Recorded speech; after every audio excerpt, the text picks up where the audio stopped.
సరే ఎలా ఉంది ఇప్పుడు మీ ప్రభుత్వం వచ్చినాక గతంలో జగన్ గారు ఉన్నప్పుడు ఎలా ఉంది చంద్రబాబు నాయుడు వచ్చినాక? జగన్ గారు ఉండగానే బాగుంది. అప్పుడేం బాగుందండి అప్పుడేం బాగుంది ఇప్పుడేం బాగుంది ఆయన ఎక్కక ముందే అన్నీ నేను ఇంతేస్తానని నాకు ఓట్లు వేస్తే వేయండి, లేకపోతే లేదు. ఎక్కక ముందే నేను ఇంతేస్తానని ముందు వాగ్దానం చేశాడు. అన్నీ నెరవేర్చాడు. అన్నీ ఏ ఒక్కటి ఆయన ఏ తిప్పలు పడ్డాడో తెలీదు, అన్నీ నెరవేర్చాడు. అట్లాగే ఇప్పుడు అందరికి అమ్మఒడి అని అయ్యని ఇవని ఈ ఆయన లేకపోతే ఆ కరోనా టైంలో సగం మంది వచ్చేవాళ్ళు.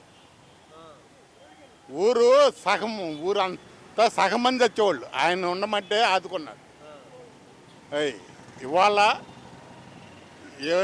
ఏ ఎత్తనాడు ఈయన. ఇప్పుడు అమ్మఒడి అని అందరికీ, ఇప్పుడు ఆటో వాళ్ళకి కాడ ఏమీ లేకుండానే 10,000 వేసాడు. ఇవాళ ఆటో వాళ్ళు కడుపులు కొట్టి 15,000 ఎత్తి లాభం, ఒక నెలలో సంపాదిస్తాం 20,000. అట్లాగే ఆయన ఉండగా ఏం బంగారంలో ఉంది ప్రభుత్వం, ఈయన ఉండగా ఏం బాగల.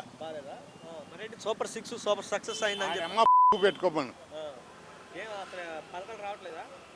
6 గ్యారెంటీ పూర్తి చేసాను మాట్లాడతారు.